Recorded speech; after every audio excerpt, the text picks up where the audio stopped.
Kyle Richards just broke down in tears on camera over a text message from Mauricio, and it's one of the most genuinely heartbreaking moments this franchise has produced in years. On what would have been their 30th wedding anniversary, Mauricio sent her a message so tender and so sad that Kyle said it set her off. And then Vicki Gunvalson, sitting right there, did something that has fans completely divided. Instead of comforting Kyle, she basically told her she should be ashamed. Meanwhile, over in Beverly Hills, Dorit and PK's money war just escalated again, with PK demanding Dorit cut her spending while she insists she can afford it all. So today, we're breaking down both of these emotional, messy situations. Let's get into it. Let's start with Kyle and Mauricio, because this scene is genuinely moving. It happened in a preview, and then the August 16th episode of the Real Housewives Ultimate Girls Trip, Roaring 20th. Kyle, who's been separated from Mauricio since 2023, but has never actually filed for divorce, opened up to Vicki Gunvalson about a hard day. She said, "Today's my 30-year anniversary. It just makes me sad, you know? He sent me a text, and it just set me off." And then she read what Mauricio actually wrote. According to Kyle, his text said, "Today's always such a hard day, and I love you." And then the line that gutted everyone, "I don't know how we got here." Just sit with that for a second. Two people who were married for 30 years, separated but never divorced, still clearly loving each other, and Mauricio's anniversary message is essentially a confession of bewilderment. "I love you, and I genuinely don't understand how we ended up apart." That's not a bitter ex. That's a man who's just as lost and sad about the whole thing as Kyle is. And Kyle's response made it even more poignant. She said, "I thought we were stronger than that, you know? I really had thought that." You can hear the disbelief in it. The sense that if you'd asked her a few years ago, she would have bet everything that she and Mauricio were unbreakable. And now she's sitting on a road trip for a reality show, wiping away tears, reading his anniversary text out loud. It's a genuinely human, genuinely sad moment. Whatever you think of Kyle, whatever you think of the will they won't they of it all, that pain is real. Now here's where it gets controversial. Vicki's reaction. Because at first, Vicki was sympathetic. When Kyle shared the text, Vicki said, "As an outsider, I thought so too," agreeing that she'd also believed Kyle and Mauricio would last. And in a confessional, Vicki said her heart was breaking for Kyle because they've got everything that everybody's looking for. So far, so kind. But then Vicki went somewhere else entirely. Drawing on her own divorce from Dawn Gunvalson, Vicki warned Kyle that this pain doesn't just go away. She said, "I've been divorced from Dawn since 2014. Every time a birthday comes up or an anniversary, I think what happened." And she pointed out to Kyle, 20 years from now when you're older, it's going to be your 50-year anniversary. And Kyle, a little stunned, asked, "Is it still going to bother me then?" Now, in the aired conversation, Vicki's framing got even harsher, essentially telling Kyle she should feel ashamed for letting her family down, for showing her kids it's okay to bail out when things get tough. And that is where a lot of fans,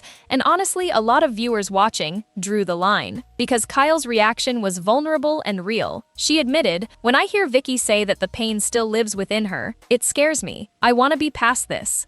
Kyle is actively trying to heal, and Vicki's message was basically, "You won't, and you should feel bad about it." Here's my honest take on Vicki's approach, and I'll be fair to both sides. On one hand, I understand what Vicki thinks she's doing. She's speaking from genuine, lasting pain. Her own divorce still haunts her a decade later, and she's trying, in her blunt Vicki way, to tell Kyle that this is serious and permanent and not to be taken lightly. There's a version of that message that's actually caring, a warning from someone who's been there, but the way it landed was not caring. It was harsh, and honestly, a little hypocritical. Because here's the thing about Vicki lecturing Kyle on not bailing when things get tough. Vicki's own marriage to Dawn ended in circumstances that were far messier than she likes to present. Vicki has admitted publicly that she has real regrets about how her marriage ended and about a relationship she pursued afterward. So for Vicki to sit across from Kyle and imply that Kyle is the one who failed at marriage, who set a bad example, who bailed, when Kyle and Mauricio's separation has been by all accounts mutual, amicable, and handled with genuine care for their kids, is a bit rich. Kyle didn't blow up her family. She and Mauricio grew apart over 30 years and are handling it about as gracefully as two people can. That doesn't warrant a shame lecture. And there's a real double standard worth naming. Kyle and Mauricio, as far as anyone knows, did not cheat on each other. Their separation appears to be two people who drifted apart. Yet, Vicki is treating Kyle like like she committed some moral failure. Meanwhile, Kyle is separated, but still clearly loves Mauricio, still gets emotional on their anniversary, still hasn't filed for divorce 3 years later. If anything, Kyle is the opposite of someone who bailed when things got tough. She's someone who can't quite let go. Vicki read the situation completely wrong. The saddest part of the whole thing, though, is what Kyle said about the public reaction. She reflected that what hurt most was people saying that she and Mauricio gave them hope that true love existed, and now that went out the window. That's a heavy weight to carry. The idea that your personal heartbreak somehow let down strangers who were rooting for you, and it speaks to the strange burden of being a public couple. Kyle and Mauricio weren't just a marriage. They were, for a lot of fans, proof that a housewife could have a genuinely happy, lasting marriage. And when it ended, fans didn't just feel sad for Kyle, they felt like they'd lost something too. That's a lot of pressure to put on two real people's private pain. Now let's pivot to the other Beverly Hills money mess, Dorit and PK, because their financial war just escalated again. The core of the new conflict is this. PK is pushing Dorit to cut her spending, while Dorit argues that she can still afford everything and shouldn't have to change a thing. And this connects directly to the foreclosure saga we've been following, because remember the numbers. Per court documents, PK is covering an enormous amount of the family's expenses: the home, the kids' costs, the bills. And a forensic accountant alleged Dorit spent around $2.6 million on personal expenses over about 2 years, including nearly $1 million on wardrobe. So PK's argument is essentially, I'm paying for the house, the kids, the nannies, the private schools, the vacations, and you're spending your own $2 million plus annual income almost entirely on lavish living. Cut back. Dorit's counter is that she makes her own money. She has a book deal, she has the show, she reportedly earns over $2 million a year, and that PK doesn't get to dictate what she spends it on. And here's where I actually land, and I know it might not be the popular take. There's a real logic problem in Dorit's position. Yes, she makes a lot of money, but the question isn't whether she can afford her lifestyle in isolation, it's why her substantial income goes almost entirely to luxury living while PK covers the actual necessities. If you're earning $2 million a year, why is your estranged husband paying the mortgage, the schools, the nannies, and the bills, while your income goes to Chanel and Hermes and vacations? That's the part that doesn't add up. It's like an adult who never has to pay for the essentials because someone else covers them, so their entire paycheck becomes fun money. That's not a normal financial arrangement between separating spouses. But, and I'll be fair to Dorit here, her side has a real argument too. Dorit maintains that when they separated, PK agreed to keep covering the mortgage and major expenses in lieu of paying formal child support. If that's true, then PK isn't being generous. He's fulfilling an agreement he made, and now he's trying to renege on it while blaming her spending. And Dorit has also argued that PK is a bigger spender than he lets on, and that a lot of her wardrobe spending is a business expense or gets refunded. So it's genuinely not as one-sided as Dorit is a reckless shopaholic. The uncomfortable thing that both of these Beverly Hills stories share is money and love getting tangled up in the most painful way. Kyle and Mauricio have everything: the wealth, the empire, 30 years, 4 kids, and it's dissolving anyway, which proves money doesn't save a marriage. And Dorit and PK are watching love curdle into a forensic accounting battle, where a couple that once threw lavish parties now fights over who pays the nanny. Both stories are a reminder that the glamorous Beverly Hills fantasy these women sell is a lot more fragile and a lot sadder underneath than it looks. Here's where I land on all of it. Kyle deserves compassion, not a shame lecture. She's a woman grieving a 30-year marriage with genuine grace, and Vicki reading her The Riot Act said more about Vicki's unresolved pain than about Kyle's choices. And Dorit and PK's money war is a genuinely messy situation, where both people have a point, but the optics of Dorit spending millions on luxury while PK covers the essentials are just hard to defend. Two marriages, two very different kinds of heartbreak, both playing out in real time for our entertainment. And underneath the drama, 4 real people and their kids trying to figure out life after love falls apart. Do you think Vicki was too harsh on Kyle? And whose side are you on in the Dorit and PK money war? Pop off in the comments, smash the like button, subscribe if you haven't, and I'll see you in the next one. Bye!